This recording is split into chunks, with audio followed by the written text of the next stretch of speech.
Welcome to Higher Level Gaming. I'm your host Rob Glob, and today we are talking about how a few developers are being dragged by gamers for having opinions about Elden Ring that aren't positive. Wait, what's newsworthy about this? Well, I think it's significant because the discourse surrounding comparisons between Horizon Forbidden West, which was made in part by one of the developers in this Twitter thread, and Elden Ring has been telling of the current state of gaming and how there is still a lot of anti-woman bias in society in general and gaming that needs to be addressed. But first, let's look at the comments by the developers.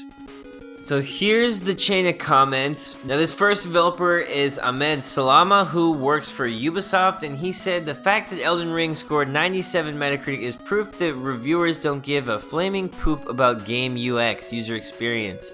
My life is a lie. The second says nor PC graphics, stability, and performance, apparently. She actually works at PlayStation Studios, so she could theoretically be upset on behalf of Horizon as well. I noticed Bloodborne is missing from her banner. And then you have Horizon Forbidden Blake, who says, nor quest design, really. And Blake here, he works as a quest designer, senior quest designer on Forbidden West. People are dunking on these developers and people who don't like Elden Ring, and essentially saying, oh, you wanted the game to be a cookie cutter open world like all these other games. And I mean, that's kind of unfair. These people literally work designing games and their opinions carry some weight. So let's examine those complaints critically and see if they are fair criticism. As far as the performance on PC dig goes, if you want to hear what I think about that, you can watch the video on my channel about it. But yes, basically it has problems on PC. It's not a 10 on PC right now for a lot of people because of performance issues, and that's not just stuttering. I'll leave a link in the description if you want to know more about the issues with Elden Ring on PC. The other two complaints though, let's look at those. People laud Elden Ring for not hand-holding and the organic, unspoken way that the quests play out, as opposed to with quest markers or a compass and a path to follow. Yet, one of the most common complaints about Elden Ring is the lack of explanation and general accessibility to knowledge about the game world itself. How people don't understand how to complete the quest, and it's really easy to botch them in Souls games in general. Now, I love Souls games, and I'm sure I'm gonna love Elden Ring. Dark Souls is my all-time favorite video game ever. Okay, that's a lie. It's tied between that, Crash Bandicoot, and Kingdom Hearts, but I still think Dark Souls was objectively better from a game design standpoint. I love all of From Software's games, but I would be lying if I said I used no help with some of them, and so would most people. Especially with my second playthrough of Dark Souls where I wanted to 100% the game. There's a fog door hidden at the bottom of the world behind a chest that leads to two massive, completely missable areas in Dark Souls, and it's a purposefully obscure game that you often need help with, even if that's just guidance and not summoning extra muscle, which many people also have to do on particularly hard boss fights. Where my Ornstein and Smile homies at? I did it by myself, but I helped a few people get through that one. Plenty of people are gonna need to rely on the help of phantoms to get through Elden Ring, and I don't think there's any issue with that. Most people have to use a guide or play through multiple times to complete some of the side quests in the Souls games, and that can arguably be a bad thing. I mean, I have to play through Demon's Souls like 3 times to platinum it. What is wrong with them? It isn't a very accessible series in a lot of ways, not just with the side quests and gameplay and lore. I love beating these games, and I think it's a great community. But even though I personally enjoy these games, I think it's valid to criticize them, especially for their lack of accessibility. The average gamer isn't gonna beat the game, and that has to be a part of the criteria for a game score. People being able to play the game. Most people will never access the endgame content in FromSoft's games, and many more could never access this content without third-party knowledge, which as a standalone product isn't necessarily a good thing. A game a vast majority of people will never complete isn't even eligible to me to be the best game of all time. Subjectively, I obviously disagree. You know, one of my favorites of all time is Dark Souls, but in general, it doesn't fit the criteria to even qualify for the discussion. Now, before you say, but Rob Glob, not everyone wants to play super easy Weenie Hut Jr. mode and wants to be handheld like it's junior prom, I know that. And you know who else knows that? You know who else knows that? Guerrilla. The people who made Horizon. Because you have the option to turn all of those things off in that game. And you did in the first game too. Quest markers and logs and hubs and things popping up on the screen. You can get rid of all of those in Horizon. Not everyone has time to delve into the arcane lore and game design of Elden Ring. And that's totally okay. But how are you going to criticize a game for catering to every possible gamer? Because you can still have a difficult experience in Horizon Forbidden West, and you can have one where you're not being handheld.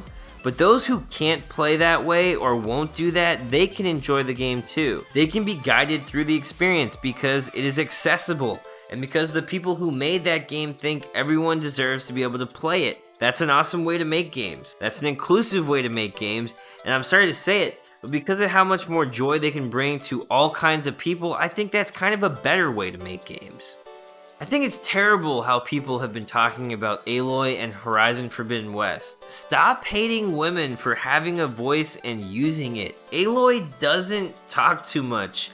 She literally talks the amount that dozens of male characters have always talked in video games for decades. But because she's a woman, and she has like an aggressive or standoffish demeanor, she's not super nice, she's criticized for it. So many men are criticizing Aloy for talking too much. Jason Schreier, writer for Bloomberg, formerly Kotaku, and someone that I look up to in the games industry, is even guilty of criticizing Aloy for just talking.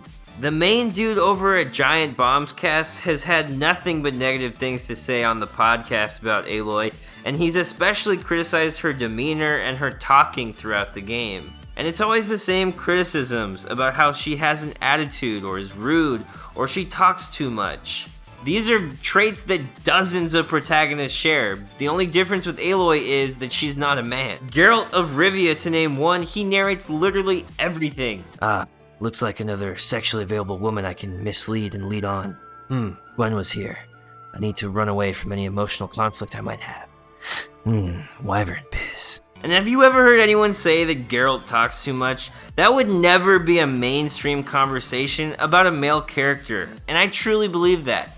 Nobody would make it this big of a deal. Just look at what people said when someone even dared to propose that Geralt talks too much.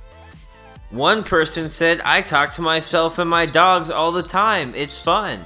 Another person said, oh, so you would prefer that the game doesn't tell you what he found? How else would they communicate to the player? I speak to myself too sometimes. I did further research and Geralt actually talks to some out loud in the books fairly often. Not as often as the games, but it's definitely a character trait of his. Like, why is it okay when it's a man, but with Aloy, she's the most annoying person ever?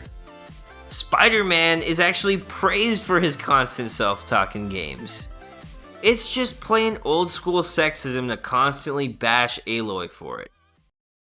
I think honestly, let me be real with you. You made it past where all the misogynists and right-wingers have stopped watching and disliked the video, so let me get real with you. A lot of the hardcore gamer demographic, they feel like the lack of accessibility is a good thing. They love it. Only real true gamers can enjoy Elden Ring. It's not for everyone, they say with a sly smile, proud that it is in fact made for them. They are the chosen. Praise the sun. You know who else those same Elden Ring bros have been all too happy to exclude? Black people. You can't tell me a game is the best ever when it doesn't even give black players any kind of hairstyle options. None. Zilch. Zero. Don't even tell me that shit they gave counts. Toxic gamers, and especially angry white male hardcore gamers, feel personally validated by the game's difficulty and the get good or you're trash and not a real gamer culture and mentality that thrives in honestly the most toxic bowels of the internet. And it's sad to see it become so popular right now. Not Elden Ring, just that attitude. People become way too fanatical with these games. It's been hurting people's relationships. There are people willing to throw it all away to die over and over again at Miyazaki's feet. It's almost, oh shit, it's a cult. No, yep, this is a cult. I'm in a cult. Okay, so obviously that last part is a stretch. It isn't a cult, but the idea that Elden Ring is the perfect video game that is beyond repute is ridiculous. The idea it puts Forbidden West completely to shame is just as ridiculous to me. We all know that Forbidden West, just by virtue of being progressive in its values and representative of women and minorities, it's going to be fighting an uphill battle, and it did pretty amazing for itself, all things considered. Now, it's not a perfect game, and its politics aren't perfect. Neither of these games are perfect, if you ask me. So you don't have to like everything about Elden Ring or beat it to be a gamer, and it's understandable why developers are criticizing some aspects of it. The cult mentality surrounding it, which seemingly lets performance failures be overlooked, the lack of accessibility, which is a serious issue for disabled gamers and your average player many times, and the convoluted game design that doesn't make sense without a ton of explanation or investigation. It's all fair criticism of a game that should be scrutinized considering it's being called one of the greatest ever made. And yes, those devs were a little salty. Who wouldn't be in this situation? Cut them some slack. This is my second video about Elden Ring, and I haven't gotten a chance to play it yet, so I'm really excited to do that. But I hope that people can give credit where credit's due to all games that excel. This has been a rant, not even a gaming news update. This is just a rant by Higher Level Gaming. If you enjoyed the video, feel free to subscribe and always find out when we post, or you can just give us a like, that helps out a lot too. But above all else, don't forget to have a nice day and go play some video games.